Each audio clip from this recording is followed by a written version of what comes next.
Hi guys, I'm Mark.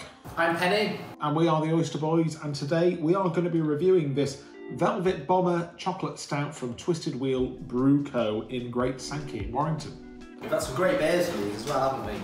Yeah, we have. We had the one that exploded, but still tasted great. I think that was just, you know, must have been a mistake one. We had the kick-down one, which we were so drunk that we could we could barely speak when we reviewed it. The speed wobble was incredible. Yeah, oh, mate, yes. The tangerine orange-based one. Yeah, that was absolutely fantastic. Yeah, and I like the Sunday session as well. Yeah, that was the one that was the one that fizzed up a bit when we opened it. That one. Oh, sorry, yes, it was, yes. Yeah. So, and the thing I love about these guys is they give you all the information on the back of the can. Yeah, literally everything's there. So I'm just going to read this out. Okay. It's a decadent chocolate stout with an explosion of flavour and a velvety smooth texture. The beer is dripping in extra chocolate, always store cold and drink fresh. So it's made with pale malt, crystal malt, wheat malt, chocolate malt, flaked oats and roasted barley. So we should be looking at a very dark coloured beer that's quite thick in a way with the wheat and the oats, give it some nice head retention. And Bramling Cross hops, which is a British variety of hops. Now, for anyone that is a brewer and will understand this term, has got an OG of 1091, aka it's a big beer. That is a big beer. Yeah, 51.6 IBUs, quite do you think that's quite high for a stout? No, I think it's kind of all right for a stout. If it was a pale with 51.6, I'd be thinking, well, that's going to be quite bitter. But stouts generally are very bitter because they don't really have a hot flavour. And an ABV of 10%. Is it even midday yet? Nope, 10 to 12. It's perfect beer. Perfect. Lovely breakfast beer. The Velvet Bomber from Twisted Wheel. But should we get this one in the glass now? Yeah. I mean, obviously we're expecting it to be obviously super dark, especially if it's dripping with chocolate. Yeah. Super that smooth feeling. I'm excited. I am excited. Well, dark it is. It's as dark as Winston, my dog here. Fits perfectly into the glass that I picked for it. Well, how's your head? Almost kind of like Coca-Cola-y in a way. Yes, same. Mine's gone straight away. Yeah. Gone. So, you know. So, what? So it was there for 2. If you can see that, there is no head. Yeah, it's. People would think I was having a glass of Coca-Cola, Yeah. which could be good for another side use of the beer. For anyone that's trying to hide the fact that they're drinking at midday, before midday, then this might be a good one to have. Just tell your partner that you're having Diet Coke. I'm a little bit disappointed in that because I do like the dark sort of brownie head that you get with sort of your stouts and your darker beers. Yeah, I agree. I mean, the carbonation's almost popping out the can. Like you said, when you have Coke, you can see the popping on the top. I don't know what yours is, but mine's almost. Yeah, I mean, if I look at it through the glass, you can see the bubbles. It's got, you know, sort of like largish bubbles rising up. Yeah. It's kind of a ruby red colour actually. If you hold this one up to the light, rather than a jet black like we've had with previous milk stouts. Yes, you are correct. There is some like a slight clarity through it. Yeah, you can see through it. Yeah. I mean, I'd probably give this maybe a 5.9. Okay, so you're really not that impressed with. Well, the head has really let it down, hasn't it? I don't know if I'd go quite as 5.9, maybe 6.2. I think for me. Okay. If it had the head, it would be scoring a lot higher, but it just evaporated straight away. I mean, yeah, if you went to the pub and you ordered a pint of this and it came and it looked like this in the glass after having you having it for like 10 seconds, you'd kind of be a bit bummed out, wouldn't you, really? Yeah, and I think maybe there was a problem with the glass, if it washed too much or something like that you're getting like student bars, but obviously we're different rooms, different glasses, different situations, the exact same things happen to each other, so... Yeah. So hopefully what it lacks in the looks it'll make up for in smell, so let's hope. Let's hope.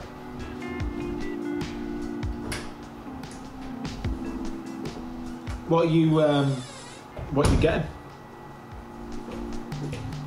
Almost like a slight sourness.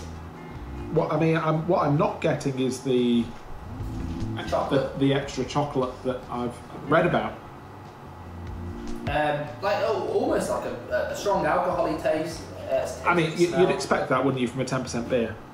Yeah, but I'm not gonna lie, I'm not getting much else. No, nor am I. I mean, oh god, nothing. There is a smell, obviously, of sort of the sour, alcohol-y taste that you get from that stronger beer, but I'm not getting no maltiness, definitely no hotness, definitely no chocolate. No. I mean, not, it's a little disappointing, if I'm honest. Oh, I know, and I was really excited for this. So I really don't want to mock it down, but how can I give it points when it has no smell? So yeah, I think there's beers that we've tried which we wouldn't expect to have much of a smell, like the Hellas type beers or the lagers, which actually smell better than this one. I mean, normally when you've got like a dark beer like this, you'd expect like the roasted or the coffee or the toasty notes to come through in the aroma, but I'm just not getting it in this. I'd have to give it a 3. Yeah. I would, and I don't want to, and I'm trying to be as fair as I can, but how can you mark something that doesn't really smell? No, I agree. I mean, I'm all for support local business and be kind and all that kind of stuff, but it really doesn't smell. Some of the other beers were great. I mean, the one we did, the orangey flavour one, sorry, you'll have to help me out with the... Sunday Sessions, was it? Or no, the Speedball was the first one. As soon as I opened the can, I could smell it. So these guys know how to get aroma. But a 3 is my score. How about yourself? Yeah, I couldn't go much further than that. I'd probably give it a 3.2. And that's that. But the important thing probably is the smell of it. The taste of it. The important thing probably is the taste of it. So let's dive in and see how it is. Yeah. Cheers. Cheers.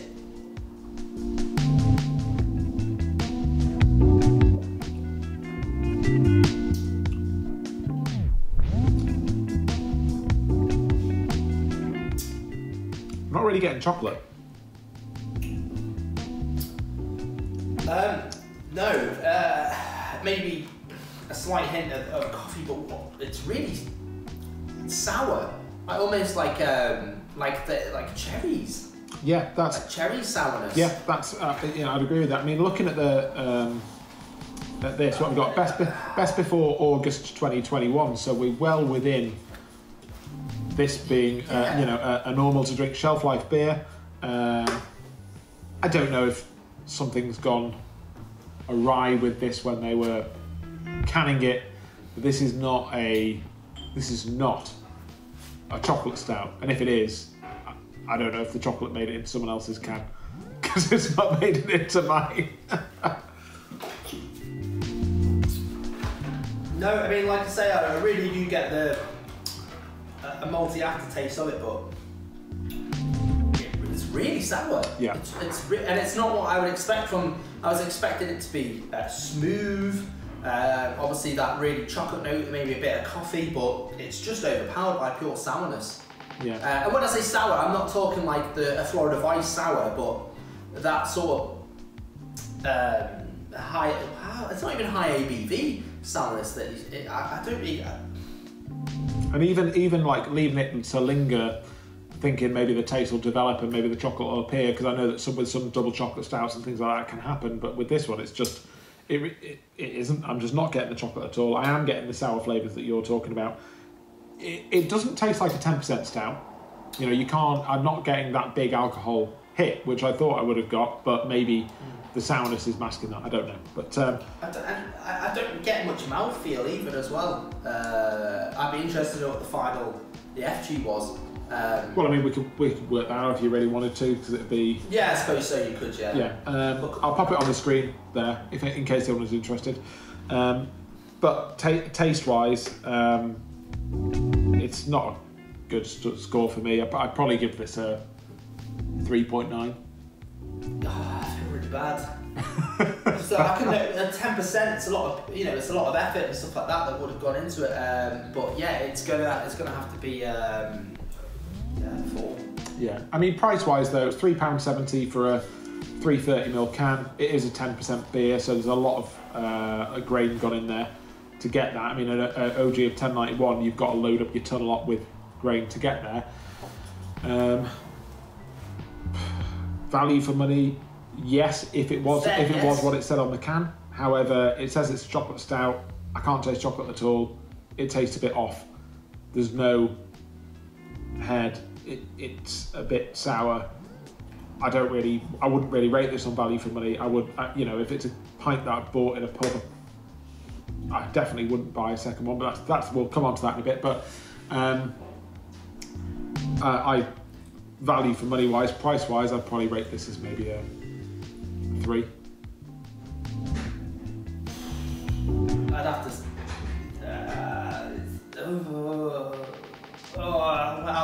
Which one to say? 4. And sessionability wise, it's easy for me. It's a 1. I'd have 1, and then I'd move on to something else. 1. Yeah, 1. Yeah, it's a 1. Yeah. I'm sorry. I feel bad, and I really don't want to say, but I'm really not enjoying it. No. I'm really not. Same here. And I like a few dark beers, and I don't know where it's just. I don't know whether there's something wrong with the can that we've had. Obviously, the head dissipated really quick, so that maybe we've got a dodgy one or something. But obviously, no 1. It's a shame because we've had such great beers, and this beer was probably one of the beers that I was looking forward to the most today. It would even being at 10%, but I can only score it on what we've tasted. So no, I completely agree. But it was given to us as a 10%, chocolate stout, and what I've sort of got is more of a cherry style sourness with little aroma. So yeah. Not ideal, and I suppose for us that's probably going to round up this one. If you've enjoyed what you've seen today, probably if you work for Twisted Wheel, sorry, you haven't. But you do good beers. You do good beers, and some of them are phenomenal. One I think maybe it's top 5. Yeah, this isn't it. Yeah, this is it. But if you've enjoyed what you watched today, check out the links down below to our Oyster score for all the other videos. Smash like, hit subscribe, and. Up here is the Oyster score for this beer. So you may or may not be surprised as to where it's gone. But I think that's pretty much it for us, isn't it, Penny? Yeah, it is. Oysters out. Oysters out.